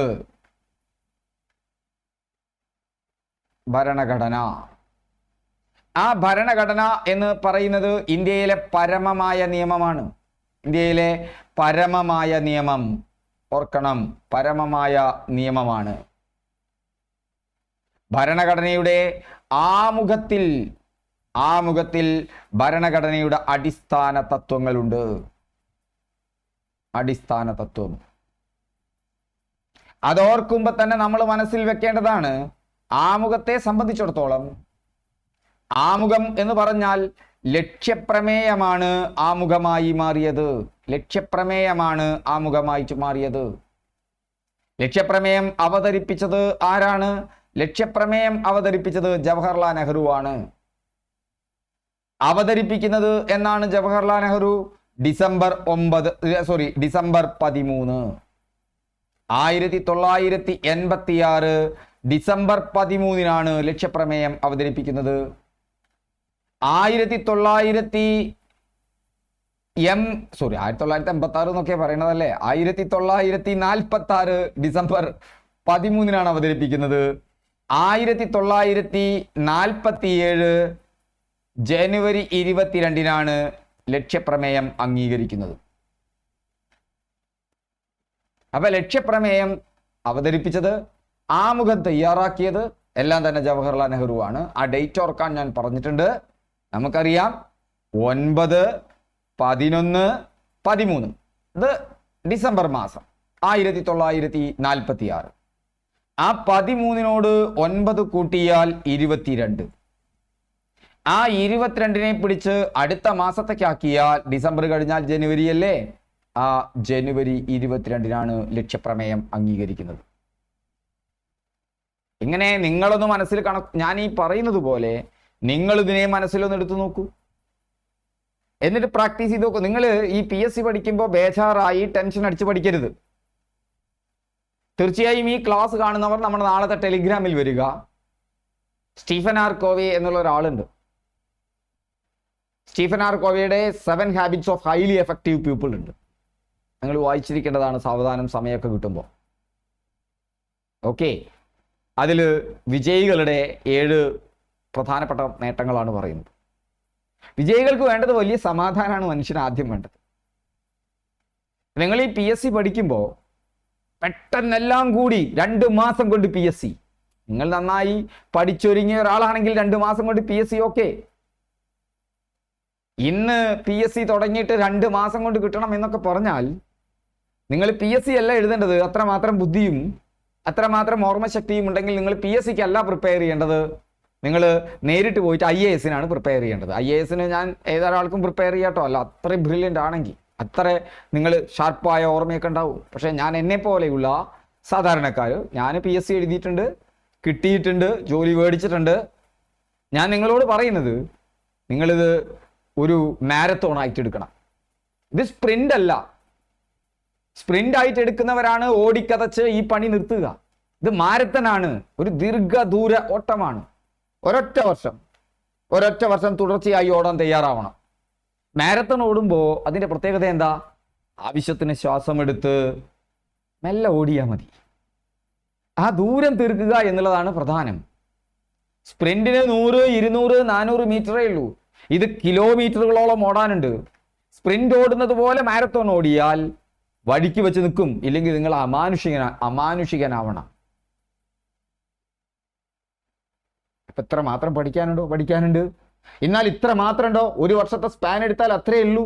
നിങ്ങൾ ഒരു PSC പരീക്ഷയ്ക്കല്ല, ജോലി കിട്ടുന്നത് വരെ പഠിക്കണം. 1 വർഷത്തെ ഒരു നല്ല പരിശ്രമം, അത് കഴിഞ്ഞൊരു ബ്രഷപ്പും കിട്ടിയാൽ നിങ്ങൾ പിന്നീടുള്ള ലിസ്റ്റുകൾ വന്നുകൊണ്ടേയിരിക്കും. എൻ്റെ അനുഭവമാണ് ഞാൻ പറഞ്ഞിട്ടുള്ളത്. 1 കിട്ടിയതിന് ശേഷം നിരന്തരമായി കിട്ടും, നിങ്ങൾക്കും കിട്ടും. അത് 1 കിട്ടിയവരോട് ചോദിച്ചാൽ മതി. അപ്പം നമുക്ക് തിരിച്ചു പോകാം. ഇതൊരു മാരത്തനാണ്. ഈ ഡേറ്റുകൾ നിങ്ങൾ ഇങ്ങനെ ഓർത്ത് നോക്കൂ. നിങ്ങൾ ഒഴിഞ്ഞിരിക്കുമ്പോൾ 9, 11, 13, അതിനോട് 9 കൂട്ടിയാൽ 22. ആ 9 എന്തിനോടൊക്കെ ബന്ധമുണ്ട്? ഡിസംബർ 9 എന്ന് പറയുന്നത് ആദ്യ ആദ്യ സമ്മേളനമാണ്. 9 സ്ത്രീകളാണ് ആദ്യ ഭരണഘടനാ സമ്മേളനത്തിൽ പങ്കെടുത്തത്. ആ 9 വലിയ റോളാണ് ഇനി അങ്ങോട്ട് വരുമ്പോൾ മുഴുവൻ. 9 സ്ത്രീകളാണ് ഭരണഘടനാ സമ്മേളനത്തിൽ ആദ്യം പങ്കെടുത്തത്. 207 പ്രതിനിധികൾ, 207, 2 മേടും കൂട്ടിയാൽ 9 ആദ്യ സമ്മേളനത്തിൽ. നോക്കൂ, എല്ലായിടത്തും ഈ 9ന്റെ കളി നമുക്ക് ഇങ്ങനെ കാണാം. ഇവിടെയാണെങ്കിലോ ഭരണഘടനയുടെ ലക്ഷ്യപ്രമേയം അവതരിപ്പിച്ച ഡിസംബർ 13 ശേഷം 1 മാസം 9 ദിവസം കഴിഞ്ഞപ്പോൾ അത് അംഗീകരിച്ചു. ജനുവരിയിൽ 13 + 9 22, ജനുവരി 22. ഓക്കെ, ഇതാണ് ഭരണഘടനയുമായി ബന്ധപ്പെട്ട ചില പ്രധാനപ്പെട്ട ഡേറ്റുകളിലേക്ക് നമ്മൾ എത്തിയിട്ടുണ്ട്. ഇപ്പോൾ ഇതൊന്നും മറന്നു പോകരുത്. അതിനാണ് ഞാൻ അവിടെ നിങ്ങൾക്ക് എക്സാം തരുന്നത്. മറന്നു പോകരുത് എന്ന് കരുതിയിട്ടാണ്. പ്രധാന വ്യക്തിത്വങ്ങൾ: ഡോക്ടർ സച്ചിദാനന്ദ സിൻഹ, താൽക്കാലിക അധ്യക്ഷൻ. അദ്ദേഹം ബീഹാറിൽ നിന്ന് കോൺഗ്രസിന്റെ പ്രതിനിധിയായിട്ട് വന്നതാണ്. ഭരണഘടനാ നിർമ്മാണ സഭ എന്ന് പറയുന്നത് ഓർക്കുക, ഭരണഘടനാ നിർമ്മാണ സഭയിലേക്ക് പ്രാതിനിധ്യ വോട്ടവകാശ പ്രകാരമുള്ള, സമ്മതിദാനാവകാശ പ്രകാരമുള്ള തെരഞ്ഞെടുപ്പല്ല, മറിച്ച് പ്രതിനിധികളെ തെരഞ്ഞെടുക്കുകയാണ് ചെയ്തത്. എല്ലാ മതങ്ങളിൽ നിന്നുള്ള പ്രതിനിധികൾ ഉണ്ടായിരുന്നു, എല്ലാ നാട്ടുരാജ്യങ്ങളിൽ നിന്നുമുള്ള പ്രതിനിധികൾ ഉണ്ടായിരുന്നു, പാർട്ടികളിൽ നിന്നുള്ള പ്രതിനിധികളും ഉണ്ടായിരുന്നു. അപ്പൊ പാർട്ടി കോൺഗ്രസ് ആണ്, ബീഹാറാണ്. വിദ്യാഭ്യാസം പാറ്റ്ന യൂണിവേഴ്സിറ്റിയിലായിരുന്നു. സം എമിനന്റ് ബീഹാർ കണ്ടംപററീസ്, ഇത് അദ്ദേഹത്തിന്റെ കൃതിയാണ്. ബീഹാർ ഒറീസ പ്രവിശ്യ രൂപീകരണവുമായി ബന്ധപ്പെട്ടാണ് അദ്ദേഹത്തിന് ചരിത്രപരമായ പങ്കുവഹിച്ചിട്ടുണ്ട്. സച്ചിദാനന്ദ സിൻഹയെ ഓർക്കുക. ഓക്കെ, നമുക്ക് അടുത്ത ഭാഗത്തേക്ക് പോകാം. അടുത്ത ഭാഗം എന്ന് പറയുന്നത് ഡ്രാഫ്റ്റിംഗ് കമ്മിറ്റിയും ഭരണഘടനാ നിർമ്മാണ പ്രക്രിയയുമാണ്. ഇപ്പൊ ഭരണഘടനാ നിർമ്മാണ പ്രക്രിയ നടന്നുകൊണ്ടിരിക്കുകയാണ്. ഡ്രാഫ്റ്റിംഗ് കമ്മിറ്റി രൂപവൽക്കരിക്കുന്നു. എന്നാണ് ഡ്രാഫ്റ്റിംഗ് കമ്മിറ്റി രൂപവൽക്കരിക്കപ്പെടുന്നത്? 1947 ആഗസ്റ്റ് 29 ഡ്രാഫ്റ്റിംഗ് കമ്മിറ്റി രൂപവൽക്കരിക്കുന്നത്. ഡേറ്റുകൾ വരികയാണ്, ഉറയ്ക്കും. ഞാൻ പറയുന്നത് പോലെ നിങ്ങൾ സ്ഥിരം ഈ പങ്ക്തി കാണുക, ആ ക്വിസിന്റെ ലിങ്ക് എടുത്തു വെക്കുക, അതിലിടയ്ക്കിടയ്ക്ക് ചോദ്യങ്ങൾ ആഡ് ചെയ്യും. ഈ പങ്ക്തി അവസാനിക്കാനാവുമ്പോഴേക്കും ഇതിൽ നിന്ന് വരുന്ന മുഴുവൻ ചോദ്യങ്ങളും അതിൽ ചേർത്തിട്ടുണ്ടായിരിക്കും. അത് കഴിഞ്ഞ് നമുക്കൊരു മെഗാ ക്വിസ് പരമ്പര ആരംഭിക്കാം. ആ മെഗാ ക്വിസ് പരമ്പര 3 ദിവസം നിൽക്കുന്ന ഒരു റിവിഷനോട് കൂടി മെഗാ ക്വിസ് പരമ്പര, ഒരു 50 ചോദ്യങ്ങൾ വെച്ചുകൊണ്ട് നിങ്ങൾ ഓരോ തവണ ചെയ്യുമ്പോഴും വ്യത്യസ്ത ചോദ്യങ്ങൾ ഉണ്ടായിരിക്കും. ഞാൻ ഉറപ്പ് നൽകുന്നു, ഈ സീരീസ് നിങ്ങൾ പിന്തുടരുകയാണെങ്കിൽ ആ 50 ചോദ്യമല്ല, മൊത്തം നമ്മളൊരു 3000 ചോദ്യങ്ങളാണ്, സാധ്യതയുള്ള ചോദ്യങ്ങളാണ് ഞാൻ എടുക്കാൻ പോകുന്നത്. അതിൽ 500 എണ്ണം മുൻകാല ചോദ്യങ്ങളാണ്. ഭരണഘടനയിലെ 5 മാർക്ക് 10th ലെവൽ എക്സാമിനുണ്ട്, കയ്യിൽ പോരും. ഒരു 16 മുതൽ 17 മണിക്കൂറാണ് നിങ്ങൾ ഇതിനു വേണ്ടി വിനിയോഗിക്കേണ്ടത്. പക്ഷെ സാവധാനം പോരുക, ധൃതി പിടിച്ചു പോരരുത്. 1947 ആഗസ്റ്റ് 29 ഡ്രാഫ്റ്റിംഗ് കമ്മിറ്റി നിയമിക്കപ്പെട്ടു. ഡ്രാഫ്റ്റിംഗ് കമ്മിറ്റി നിയമിക്കപ്പെടുന്നുണ്ട്. എന്നാ ഡ്രാഫ്റ്റിംഗ് കമ്മിറ്റി നിയമിക്കപ്പെടുന്നത്? ഡ്രാഫ്റ്റിംഗ് കമ്മിറ്റി നിയമിക്കപ്പെടുന്നത് 1947 ആഗസ്റ്റ് 9 നമ്മൾ എത്തിയിട്ടുള്ളത് ജനുവരി 22. ഇപ്പൊ നമ്മൾ ആഗസ്റ്റ് 29 ഒരു ചാട്ടം ചാടുകയാണ്. ഇതിനിടയിൽ ചില സംഭവങ്ങളുടെ പിന്നീട് പറയാം. ഈ ആഗസ്റ്റ് 20, അപ്പൊ എന്നോട് ചോദിക്കും, ഇതൊക്കെ ചോദിക്കണോ? ഇതൊക്കെ പഠിക്കണം. ഭരണഘടന ആകെ 17 മണിക്കൂർ കൊണ്ട് പഠിച്ചാൽ തീരും. നിങ്ങൾ ചരിത്രം എടുത്ത് നോക്ക്, അതല്ലെങ്കിൽ നിങ്ങൾ ജോഗ്രഫി എടുത്ത് നോക്കൂ, എത്ര പഠിക്കാനുണ്ട്? 17 മണിക്കൂർ കൊണ്ട് തീരുമോ? 17 മണിക്കൂർ കൊണ്ട് പരമാവധി പരീക്ഷയ്ക്ക് വരുന്ന എല്ലാ ഡീറ്റെയിലും പഠിക്കുക. അപ്പൊ 5 മാർക്ക് കൊണ്ട് ഉറയ്ക്കും. മറ്റേ നിങ്ങൾ 17 ഒരു 19 മണിക്കൂർ ചെലവഴിച്ചാലാണ് മര്യാദയ്ക്ക് ചരിത്രം നിങ്ങളുടെ കയ്യിൽ പോരുള്ളൂ. 50 പോരാ, അതിൽ കൂടുതൽ വേണം. എന്നാലോ അതിൽ നിന്ന് ആകെ കിട്ടുന്ന മാർക്ക് എത്രയാ? അതിൽ നിന്ന് കിട്ടുന്ന മാർക്കും 5. ഇന്ത്യ ചരിത്രം, കേരള ചരിത്രം, ഏതു മുതൽ 1 മാർക്കാണ് കേരള ചരിത്രം എന്ന് വരിക, 1 മാർക്കാണ് ഇന്ത്യ ചരിത്രം എന്ന് വരിക. ആ ഇന്ത്യ ചരിത്രത്തിൽ 1 മാർക്ക് വരുന്ന ഹോട്ട് ടോപ്പിക്കുകൾ ഉറപ്പിക്കുക ആദ്യം. ഇപ്പൊ നമ്മൾ ഇതിനു മുമ്പ് 1857 ഒന്നാം ഇന്ത്യൻ സ്വാതന്ത്ര്യ സമരം പറഞ്ഞിട്ടുണ്ട്. അത് ചരിത്രത്തിലെ മോസ്റ്റ് ഇമ്പോർട്ടന്റ് ടോപ്പിക്കാണ്. അതിലെല്ലാ പോയിന്റും കവർ ചെയ്യുക. അങ്ങനെ ഒരു അപ്രോച്ച് എടുക്കുക. അപ്പൊ അവിടെ നിന്ന് വരാൻ സാധ്യതയുള്ള ചോദ്യങ്ങൾ അധികവും നമ്മുടെ കയ്യിൽ പെടും. ഇനി അപൂർവം ചോദ്യങ്ങൾ ചോദിച്ചാലോ? അപൂർവം ആളുകളെ അത് എഴുതുള്ളൂ. അപൂർവം, ചരിത്രത്തിൽ അത്ര അഗാധതയുള്ളവർ, അവരെ നമ്മൾ പേടിക്കണ്ട. കാരണം അവർ ചരിത്രത്തിൽ മാത്രമായിരിക്കും മിടുക്കന്മാർ, അത് മാത്രം പഠിച്ചു പോകുന്നവർ. ഇത് മൊത്തം പഠിക്കുക എന്നുള്ളതാണ് ഇതിൽ ഏറ്റവും പ്രധാന തന്ത്രം. എല്ലാ വിഷയത്തിലും അറിവുണ്ടായിരിക്കുക എന്നുള്ളതാണ്. 1947 ആഗസ്റ്റ് 29 ഡ്രാഫ്റ്റിംഗ് കമ്മിറ്റി നിയമിക്കപ്പെട്ടു. അംഗങ്ങളുടെ എണ്ണം 7 ആയിരുന്നു. ഡ്രാഫ്റ്റിംഗ് കമ്മിറ്റിയിലെ അംഗങ്ങളുടെ എണ്ണം 7 ആയിരുന്നു. നോക്കൂ, 7ഉം 2ഉം 9. 9ന്റെ കളിയാ. 7ഉം 2ഉം 9. ചെയർമാൻ BR അംബേദ്കർ, എല്ലാവർക്കും അറിയുന്നതും ഇടയ്ക്കിടയ്ക്ക് ചോദിക്കുന്നതുമായ ചോദ്യം. ഭരണഘടനാ നിർമ്മാണ സഭയുടെ അധ്യക്ഷൻ രാജേന്ദ്ര പ്രസാദ് ആണ്. എന്നാൽ ഡ്രാഫ്റ്റിംഗ് കമ്മിറ്റിയുടെ ചെയർമാൻ എന്ന് പറയുന്നത് BR അംബേദ്കർ ആണ്. ഡേറ്റ് മറക്കണ്ട, ആഗസ്റ്റ് 29 7 അംഗങ്ങളാണ്. ഒരു ചെയർമാൻ ഡോക്ടർ BR അംബേദ്കർ, 6 മറ്റ് അംഗങ്ങൾ. എന്തായിരുന്നു ലക്ഷ്യം? ഇന്ത്യൻ ഭരണഘടനയുടെ ഡ്രാഫ്റ്റ് തയ്യാറാക്കുകയും വിവിധ സമിതികൾ, ഇനിയുമുണ്ട് സമിതികൾ, ആ സമിതികളുടെ ശുപാർശകൾ സംയോജിപ്പിക്കുകയും ചെയ്യുക എന്നുള്ളതാണ്. ഇതായിരുന്നു അവർക്ക് കൊടുത്ത ദൗത്യം. സോ ഭരണഘടനാ നിർമ്മാണ സഭയിലേക്ക് വരുമ്പോൾ നമുക്ക് അടുത്തൊരു ഡേറ്റ് നമ്മൾ ഓർക്കേണ്ട ഡേറ്റ് ഏതാ? ആ ഡേറ്റ് എന്ന് പറയുന്നത് ആഗസ്റ്റ് 29 ആണ്. ഏതാണ് ആ ഡേറ്റ്? ഓഗസ്റ്റ് 29. എന്താ ഓഗസ്റ്റ് 29ന്റെ പ്രത്യേകത?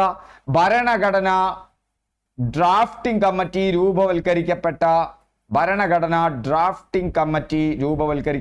ഡേറ്റ് ആണ്. ഭരണഘടനാ ഡ്രാഫ്റ്റിംഗ് കമ്മിറ്റി രൂപവൽക്കരിക്കപ്പെട്ട ഡേറ്റ് ആണ്. ഏതെല്ലാം ഡേറ്റുകളാണ് നമ്മൾ പ്രധാനമായും ഓർക്കേണ്ടത്? 1946. ആ 46 ഡിസംബർ 9. ആ ഡിസംബർ 9ന്റെ പ്രത്യേകത എന്താ? ആദ്യ യോഗമാണ്. ആരാണ്? സച്ചിദാനന്ദ സിൻഹ താൽക്കാലിക അധ്യക്ഷൻ. അടുത്തത് ഏതാ? ഡിസംബർ 11. ഡിസംബർ 11 2 ദിവസം കഴിഞ്ഞപ്പോ ഡിസംബർ 11 സ്ഥിരം അധ്യക്ഷൻ രാജേന്ദ്ര പ്രസാദ്. അത് കഴിഞ്ഞാൽ ഡിസംബർ 13, വീണ്ടും 2 ദിവസം കഴിഞ്ഞാൽ ഡിസംബർ 13 ലക്ഷ്യപ്രമേയം. ആരാണ് അവതരിപ്പിക്കുന്നത്? ജവഹർലാൽ നെഹ്റു അവതരിപ്പിച്ചു. ഇനി ആ ഡിസംബർ 13 നിങ്ങൾ എന്ത് കൂട്ടുക? 9 കൂട്ടുക. ഈ 9 തന്നെ. അപ്പൊ നിങ്ങൾക്ക് ഡിസംബർ 22 എന്ന് കിട്ടും.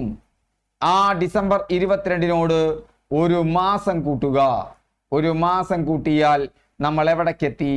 ജനുവരി 22 എത്തി. അപ്പയ്ക്കും അടുത്ത വർഷമായി 1947 ജനുവരി 22 ആ ജനുവരി 22 ലക്ഷ്യപ്രമേയം അംഗീകരിച്ചു.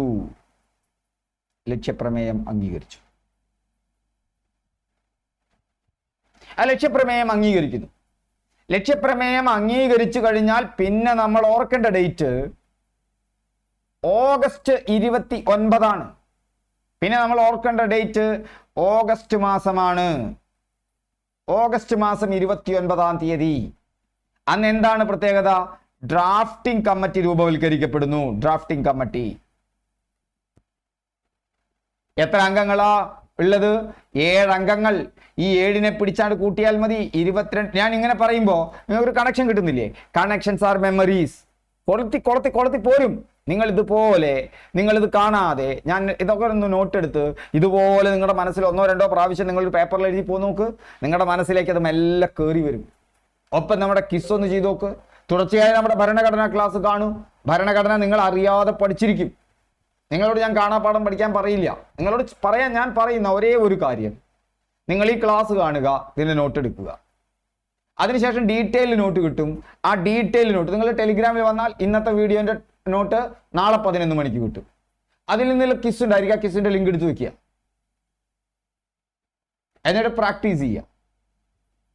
നിങ്ങൾ എഴുതിയുണ്ടാക്കിയ നോട്ട് നമ്മുടെ നോട്ടുമായിട്ട് പൊരുത്തപ്പെടുത്തി നോക്കുക. ഒക്കെ കറക്റ്റ് അല്ലേ നോക്കുക. എന്നിട്ട് ഇതിലെ ഓരോരോ കാര്യങ്ങൾ ഇങ്ങനെ ലോജിക്കായിട്ട് വെറുതെ ഇരിക്കുമ്പോൾ കുറിച്ച് വെക്കുക. ശരിയാണോ? എന്നിട്ട് ഇടയ്ക്ക് നോട്ട് എടുത്ത് നോക്കുക. പഠനം നിങ്ങൾക്ക് ബോറടിക്കില്ല. ഒരു രസകരമായ കാര്യമായിട്ട് പറ്റുമെങ്കിൽ മറ്റു സുഹൃത്തുക്കളോട് പറഞ്ഞു കൊടുക്കുക ഇങ്ങനെയൊക്കെ എന്തായത് എന്നുള്ളത്. പഠിപ്പിക്കലാണ് ഏറ്റവും നല്ല പഠനം. ഓക്കെ. അപ്പോൾ ഓഗസ്റ്റ് 29 എന്താണ്? Drafting committee. ആ ഡ്രാഫ്റ്റിംഗ് കമ്മിറ്റി രൂപവൽക്കരിക്കപ്പെടുകയാണ്. ഓഗസ്റ്റ് 29 7 ദിവസം കഴിഞ്ഞിട്ട്. 7 അംഗങ്ങളാണ് ഭരണഘടനാ നിർമ്മാണ സഭയിൽ ഉണ്ടായിരുന്നത്. ഭരണഘടനാ നിർമ്മാണ സഭയുടെ ചെയർമാൻ, നമ്മുടെ ഭരണഘടനയുടെ ശില്പി എന്നറിയപ്പെടുന്നത് ഭരണഘടനാ ശില്പി ഡോക്ടർ ബി ആർ അംബേദ്കർ ആണ്. Doctor B R Ambedkar. നിങ്ങൾ പറയുന്നുണ്ടല്ലോ പഠിക്കാൻ പറ്റുന്നില്ല, സമയമില്ല. അംബേദ്കറെ പഠിക്കണം. അംബേദ്കറെ പഠിക്കണം. നിങ്ങളെക്കാൾ എത്രയോ ദുരിതത്തിൽ, എത്രയോ പ്രതികൂല സാഹചര്യങ്ങളിൽ നിന്ന് പഠിച്ചുയർന്നു വന്ന ആളാണ്. പറഞ്ഞു കൊടുക്കാൻ ഒരാളില്ല, കണ്ടന്റ് ഇല്ല. നോക്കൂ, ഇന്ത്യയുടെ ഉത്തരേന്ത്യയിലെ ഏറ്റവും ഒരു കുഗ്രാമത്തിൽ ജാതി വ്യവസ്ഥ അതിശക്തമായ ഒരു കാലത്ത് ഭാവി എന്താണെന്ന് ഒരു പ്രതീക്ഷയും ഇല്ലാത്ത ആളുകൾ, ജാതി ആചരിക്കേണ്ടത് അവനവന്റെ കടമയാണെന്ന് സ്വയം വിശ്വസിക്കുന്ന ആളുകൾ, അധകൃതരെന്ന് മുദ്ര കുത്തപ്പെട്ടവർ, അവിടെയാണ് അംബേദ്കർ ജനിക്കുന്നത്. അവിടെ നിന്നാണ് അംബേദ്കർ ലോകത്തെ ഏറ്റവും വലിയ ഭരണഘടനയുടെ ശില്പിയായിട്ട് മാറുന്നത്. ബ്രിട്ടനിലെത്തുന്നുണ്ട്, വക്കീലാവുന്നുണ്ട്. അംബേദ്കർക്ക് ആകാമെങ്കിൽ നിങ്ങൾക്ക് ദൃഷ്ടാന്തമല്ലേ നിങ്ങൾക്ക് ഉള്ള പ്രതിസന്ധികളൊന്നും പ്രതിസന്ധികളല്ല എന്ന്. ഓക്കെ, അപ്പോ chairman doctor B R Ambedkar ആണ്. ചെയർമാൻ ആരായിരുന്നു? ഡോക്ടർ ബി ആർ അംബേദ്കർ ആണ് ഭരണഘടനാ നിർമ്മാണ സഭയുടെ ചെയർമാൻ എന്ന് പറയുന്നത്. ഇന്ത്യൻ ഭരണഘടനയുടെ ഡ്രാഫ്റ്റ് തയ്യാറാക്കുക എന്നുള്ളതാണ് എന്തിൻ്റെ ചുമതലയുണ്ടായിരുന്നത്? ഭരണഘടനാ നിർമ്മാണ സഭയുടെ ചുമതല ഉണ്ടായിരുന്നത്. ഡ്രാഫ്റ്റിംഗ് കമ്മിറ്റിയുടെ അംഗങ്ങളെ ഓർക്കാൻ അമ്മ GK പഠിക്കുമ്പോൾ മിച്ചർ ഉപയോഗിച്ചു എന്ന് ഓർത്താൽ മതി. എല്ലായിടത്തും ഫേമസ് ആയിട്ടുള്ള ഒരു കോഡാണ്. അമ്മ GK പഠിക്കുമ്പോൾ മിച്ചർ ഉപയോഗിച്ചു. മിച്ചർ കഴിച്ചും കൊണ്ട് മിക്സ്ചർ എന്ന് പറയില്ലേ, നമ്മൾ മിക്സ്ചർ എന്ന് പറയും, കുട്ടികൾ മിച്ചർ എന്ന് പറയും. അമ്മ GK പഠിക്കുമ്പോൾ നിങ്ങളോട് കുട്ടി പറയാണ്, നിങ്ങളുടെ കുട്ടി പറയാണ് അമ്മ GK പഠിക്കുമ്പോൾ മിച്ചർ കഴിക്കാറുണ്ട് എന്ന് പറയാണ്. അതെന്താ? Chairman doctor B R Ambedkar ആണെന്ന് അറിയാം. അതിലെ അംബേദ്കർ ആണ് എ. അത് കഴിഞ്ഞാൽ KM മുൻഷി. പഠിക്കുമ്പോൾ മാഷ് വേണ്ടേ? മാഷ്ക്ക് പണ്ട് നമ്മുടെ നാട്ടിൽ പറഞ്ഞു തരുന്ന ഒരാളാണ് മുൻഷി എന്നുള്ളത്. പഠിക്കുമ്പോൾ വേണ്ടേ? അടുത്തത് ആരാ? അത് കഴിഞ്ഞാൽ M ഉണ്ട്. അതെന്താണ്? സാദുള്ള മുഹമ്മദാണ്. മുഹമ്മദിന്റെ പീടികയിൽ നിന്ന് മേടിച്ച മിച്ചറാണ്. നല്ല സാദുണ്ട്, മുഹമ്മദ് സാദുള്ള. അത് കഴിഞ്ഞാൽ അല്ലാടി കൃഷ്ണസ്വാമി അയ്യരാണ്. അല്ലേ? മിച്ചർ കഴിക്കുമ്പോ മിച്ചറിന്റെ ഇടയിൽ നാവൊന്ന് കുടുങ്ങി, പല്ലിന്റെ ഇടയിൽ. അപ്പോ നമ്മൾ സാധാരണ നമ്മുടെ മതത്തിൽ വിളിക്കും, ചിലവർ അല്ലാന്ന് വിളിക്കും, ചിലവർ കൃഷ്ണ എന്ന് വിളിക്കും. അല്ലാടി കൃഷ്ണസ്വാമി അയ്യർ. അതാണ് അമ്മയിലെ എ. G എന്ന് പറഞ്ഞാൽ ഗോപാലസ്വാമി അയ്യങ്കാറാണ്. ഗോപാലസ്വാമി എന്താണ്? അയ്യങ്കാറാണ്. നിങ്ങൾ മിച്ചർ കഴിക്കുകയാണ്. മിച്ചർ കഴിക്കുന്നത് നല്ല സ്വാദുള്ള മിച്ചറാണ്. മുഹമ്മദിന്റെ കടയിലുള്ള സ്വാദുള്ള മിച്ചറാണ് നിങ്ങൾ കഴിക്കുന്നത്. ഓർക്കണേ, അതിനിടയിൽ നാവൊന്ന് കടിച്ചിട്ടുണ്ട്. നാവ് പല്ലിൻ്റെ ഇടയിൽ പോയിട്ടൊന്ന് കുടുങ്ങി, ഒന്ന് കടിച്ചു. അല്ലാ എന്ന് നിങ്ങളും അല്ലെങ്കിൽ ഞാനോ, കൃഷ്ണ എന്ന് നിങ്ങളോ അല്ലെങ്കിൽ ഞാനോ നമ്മുടെ പതിവ് അനുസരിച്ച് വിളിച്ചു. രണ്ടും ഒന്നെ, ഒരു വ്യത്യാസവും ഇല്ല, അല്ലേ?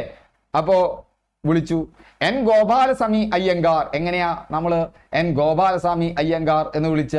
എന്നിട്ട് അയ്യോ എന്ന് വിളിച്ചു. അത് കഴിഞ്ഞാൽ അതും വിളിക്കും അയ്യങ്കാർ. DP കെയ്ത്താൻ. അപ്പൊ അവിടെ ഉറക്കെ വിളിച്ചു കഴിഞ്ഞപ്പോ നമ്മുടേതുപോലെ സാധാരണ വീട്ടിലല്ലേ, ഏത് ചെയ്ത്താനാണ് ഇത്ര ഒച്ച ഉണ്ടാക്കുന്നത്? മലപ്പുറം ജില്ലയിൽ കേൾക്കാം അങ്ങനെ ഒച്ചുണ്ട്. ഏത് ചെയ്ത്താനാണ് ഇത്ര ഒച്ച ഉണ്ടാക്കുന്നത്? വീടിൻ്റെ ഉള്ളിൽ നിന്ന് മുതിർന്ന കാരണം അവർ ഒച്ച ഉണ്ടാക്കുന്നു. ഉടൻ നിങ്ങൾ ആ മിച്ചർ മാറ്റേണ്ടി വെക്കുന്നു. കാരണം നിങ്ങൾ ഈ പഠിക്കുന്നിടത്ത് മിച്ചർ കണ്ടു കഴിഞ്ഞാൽ ചിലപ്പോൾ ചീത്ത പറയും. ദാറ്റ്സ് ആൾ. ഈ കഥയൊന്ന് ഓർത്തു വെച്ച് നോക്കൂ. നിങ്ങൾക്ക് ഇതുപോലെ നിങ്ങൾ ഓർത്തു വെച്ചാൽ മതി. നിങ്ങളുടേതായ കഥ ഉണ്ടാക്കുക, ഒരു പൊട്ടക്കഥ. എന്നിട്ട് നിങ്ങളുടെ കുട്ടികളോട് പറഞ്ഞു കൊടുക്കൂ. നിങ്ങളിത് ഓർക്കും. ഞാനിത് ആവർത്തിക്കുന്നില്ല. ഈ കഥ നിങ്ങളൊന്ന് ഓർത്ത് നോക്കൂ, അല്ലെങ്കിൽ നിങ്ങളുടേതായ രീതിയിൽ ഉണ്ടാക്കി നോക്കൂ. ഇത് അമ്മ GK മിച്ചർ. ഒന്ന് കണക്ട് ചെയ്തു. നിങ്ങളെല്ലാവരുടെയും പേര് ഭരണഘടനാ നിർമ്മാണ സഭയിലെ എല്ലാവരുടെ പേരും നിങ്ങളുടെ മനസ്സിലേക്ക് കിട്ടും. സോ ഭരണഘടനാ നിർമ്മാണ സഭയിലെ മുഴുവൻ ആളുകളുടെയും പേര് ഓർക്കുന്നതിന് 7 അംഗങ്ങളാണ്. ആ 7 അംഗങ്ങളെ ഓർക്കാനുള്ള കോഡാണ് നമ്മളിപ്പോൾ ഓർത്തത്. ഏതൊക്കെയാ? അമ്മ GK മിച്ചർ എന്നുള്ളതാണ് ആ കോഡ് എന്ന് പറയുന്നത്. A എന്ന് പറഞ്ഞാൽ ആരാണ്? അംബേദ്കർ. ഏനെ നമുക്ക് ആദ്യത്തെ ആള് അംബേദ്കർ ആണ്. അംബേദ്കർ ചെയർമാനാണ്.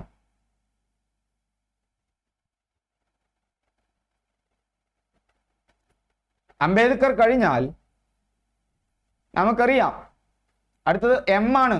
മുൻഷി, മാഷാണ് അല്ലേ? മുൻഷി നിങ്ങൾ ഓർക്കുന്നുണ്ട്, മാഷേനെ ഓർക്കുന്നുണ്ട് അവിടെ. അപ്പോ മുൻഷി എന്ന് പറയുന്നത് അടുത്ത അംഗം വരെയാണ് മുൻഷി. അപ്പൊ എം ആയി. അടുത്തത് നല്ല സാധുള്ള മിക്സറാണ്, മുഹമ്മദിന്റെ പടയിൽ നിന്ന് വാങ്ങിയ നല്ല സാധുള്ള പിക്ചറാണ് മുഹമ്മദ് സാദഖ് അല്ലേ? അതിനിടയിൽ നിങ്ങൾ വായേന്റെ ഇടയിൽ നാവ് കുടുങ്ങി അല്ലാ എന്നും കൃഷ്ണ എന്നും വിളിക്കുന്നുണ്ട്. അല്ലാടി കൃഷ്ണ, അത്ര ഓർത്താ വെച്ചാൽ മതി, ബാക്കി നിങ്ങൾക്ക് കിട്ടും. ഓക്കെ, അപ്പൊ എന്തായി? അമ്മയായി.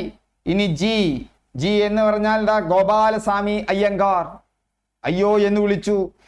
അപ്പോ അവിടെ നിന്ന് ചോദിക്കുന്നുണ്ട് ഏത് ചെയ്ത്താനാണ്? ചെയ്ത്താൻ അല്ലട്ടാ, ഗെയ്ത്താനാണേ, നല്ല ആളാണ്. അപ്പൊ നോക്കൂ, അമ്മ ജി കെ ഏത് ചെയ്ത്താനാണ് അവിടെ ഇങ്ങനെ ഒച്ച ഉണ്ടാക്കുന്നത് ചോദിച്ചു. ഉടൻ നിങ്ങൾ മിച്ചർ മാറ്റിവെച്ചു. കഴിഞ്ഞു, 7 അംഗങ്ങളുമായി. ഇങ്ങനെ നിങ്ങൾ ഈസി ആയിട്ട് പഠിക്കുകയാണെങ്കിൽ നിങ്ങൾക്കിത് വളരെ എളുപ്പത്തിൽ കിട്ടും.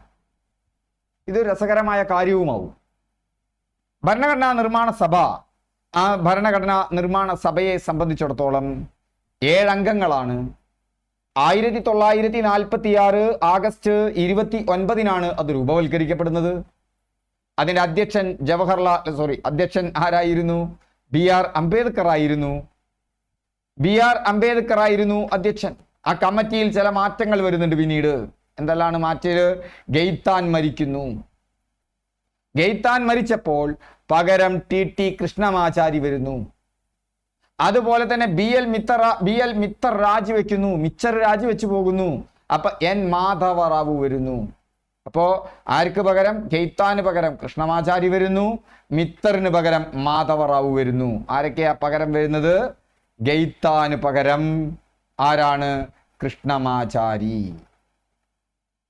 മിച്ചറിന് പകരം മാധവറാവു. മിച്ചറിന് പകരം ആരാ വന്നത്? മാധവറാവു. ഗെയ്ത്താന് പകരം ആരാണ് വരുന്നത്? കൃഷ്ണമാചാരി. ഓർത്തിരിക്കണം, വളരെ പ്രധാനപ്പെട്ട കാര്യമാണ്, പരീക്ഷയ്ക്ക് ചോദിച്ചിട്ടുണ്ട്. ഇപ്പൊ ഭരണഘടനാ നിർമ്മാണ സഭയുമായി ബന്ധപ്പെട്ട് വന്ന ചോദ്യങ്ങൾ എന്താണ്? പ്രീവിയസ് ഇയർ ക്വസ്റ്റ്യൻ ചോദ്യങ്ങൾ എന്തെല്ലാമാണ്? ഭരണഘടനാ നിർമ്മാണ സഭയുമായി ബന്ധപ്പെട്ട് വന്ന പ്രീവിയസ് ഇയർ ക്വസ്റ്റ്യൻസ് ഓഫീസ് അറ്റൻഡന്റിനാണ് ചോദിച്ചത്. ഭരണഘടനാ നിർമ്മാണ സഭയിലെ ഡ്രാഫ്റ്റിംഗ് കമ്മിറ്റിയിൽ നോക്കൂ, ഓഫീസ് അറ്റൻഡന്റിനാണ് ചോദിച്ചത്. ഡീറ്റെയിൽ ആയിട്ട് ചോദിക്കും ഭരണഘടന. ഡ്രാഫ്റ്റിംഗ് കമ്മിറ്റിയിൽ DP ഗെയ്ത്താന്റെ നിര്യാണത്തെ തുടർന്നുണ്ടായ ഒഴിവിലേക്ക് തെരഞ്ഞെടുക്കപ്പെട്ട അംഗം TT കൃഷ്ണമാചാരി. ഭരണഘടനാ നിർമ്മാണ സഭയുമായി ബന്ധപ്പെട്ട പ്രസ്താവനകൾ ഏത്? നോക്കൂ, +2 ലെവലാണെങ്കിലും OA ആണെങ്കിലും 10th ലെവലാണെങ്കിലും ഭരണഘടനാ ചോദ്യങ്ങൾ ഏകദേശം ഒരേ നിലവാരത്തിലാണ്. കാരണം കുറഞ്ഞ സിലബസേ ഉള്ളൂ. അപ്പോ അവിടെ ഒന്ന് ക്യാബിനറ്റ് മിഷൻ പദ്ധതി പ്രകാരമാണ് രൂപം കൊണ്ടത്. കഴിഞ്ഞ ക്ലാസ്സിൽ നമ്മൾ പഠിച്ചു, ക്യാബിനറ്റ് മിഷൻ പദ്ധതി പ്രകാരമാണ് രൂപം കൊണ്ടത്. 3 മലയാളി വനിതകൾ പങ്കെടുത്തു. ശരിയാണോ തെറ്റാണോ? കഴിഞ്ഞ ക്ലാസ്സിൽ പറഞ്ഞവർ പറയൂ. ഡ്രാഫ്റ്റിംഗ് കമ്മിറ്റിയുടെ അധ്യക്ഷൻ ഡോക്ടർ രാജേന്ദ്ര പ്രസാദ് ആയിരുന്നു. 3 തെറ്റാണെന്ന് നിങ്ങൾക്ക് ഇന്നത്തെ ക്ലാസ്സിൽ മനസ്സിലായില്ലേ? ഭരണഘടനാ നിർമ്മാണ സഭയുടെ ചെയർമാൻ ആയിരുന്നു രാജേന്ദ്ര പ്രസാദ്. ഡ്രാഫ്റ്റിംഗ് കമ്മിറ്റി ആരാ? അംബേദ്കർ ആണ്. KM മുൻഷി ഡ്രാഫ്റ്റിംഗ് കമ്മിറ്റിയിലെ അംഗമായിരുന്നു. അപ്പൊ നമുക്കിവിടെ 3ഉം 4ഉം ഇന്നത്തെ അറിവിലുണ്ട്. ഒന്നാമത്തേത് എന്നത്തെ അറിവിലുമുണ്ട്. 3ഉം 4ഉം ഇന്നത്തെ അറിവിലുണ്ട്. ഒന്നാമത്തേത് എന്നത്തെ അറിവിലുള്ളത് കഴിഞ്ഞ ക്ലാസ്സിലും പറഞ്ഞിട്ടുണ്ട്. അപ്പൊ 1ഉം 3ഉം 4ഉം നമുക്ക് ശരിയാണെന്ന് അറിയാം. അതറിയുമെങ്കിൽ നമുക്ക് ഇതിന്റെ ഉത്തരത്തിലേക്ക് വരാൻ പറ്റുമോ നോക്കാം. അപ്പൊ അവിടെ ഡ്രാഫ്റ്റിംഗ് കമ്മിറ്റിയുടെ അധ്യക്ഷൻ രാജേന്ദ്ര പ്രസാദ് ആണ്, തെറ്റാണ്. 1ഉം 4ഉം നമുക്ക് ശരിയാണെന്ന് അറിയാം. ശരിയായ പ്രസ്താവനയാണ് ചോദിച്ചിട്ടുള്ളത്.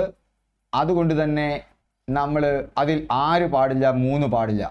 3ഉള്ള 1 2 3 4 3 2 1 2 3 ഒരൊറ്റ ഉത്തരം അറിയുമെങ്കിൽ നമുക്ക് ഇതിൻ്റെ ഉത്തരത്തിലേക്ക് എത്താൻ പറ്റും. 1, 2, 4. രണ്ടാമത്തത് നമുക്ക് അറിയില്ലെങ്കിൽ ഉത്തരമായി. കാരണം 3 വരാൻ പാടില്ല. ഇവിടെ 3 വരുന്നുണ്ട്, ഇവിടെ 3 വരുന്നുണ്ട്, ഇവിടെ 3 വരുന്നുണ്ട്. സോ ഉത്തരം ഏതാണ്? 1, 2, 4 ആണ്. അപ്പം 2, 3 മലയാളി വനിതകൾ പങ്കെടുത്തു എന്നുള്ളത് കൂടിയും ശരിയാണ്. പ്രസ്താവന ടൈപ്പ് ചോദ്യങ്ങൾ ഇങ്ങനെ നിങ്ങൾക്ക് പലതും ഉത്തരം എഴുതാൻ പറ്റുമെന്നതേ ഉള്ളൂ. അടുത്ത ഭരണഘടനയുടെ ഡ്രാഫ്റ്റിംഗ് പ്രക്രിയയാണ്. ഭരണഘടനയുടെ ഡ്രാഫ്റ്റിംഗ് പ്രക്രിയയിലേക്ക് നമുക്ക് അടുത്ത ക്ലാസ്സിൽ പ്രവേശിക്കാം. അപ്പോൾ ഹായ് ഫ്രണ്ട്സ്, ക്ലാസ് ഒക്കെ ഇഷ്ടപ്പെട്ടാൽ കമൻറ്റ് ചെയ്യുക, ലൈക്ക് ചെയ്യുക.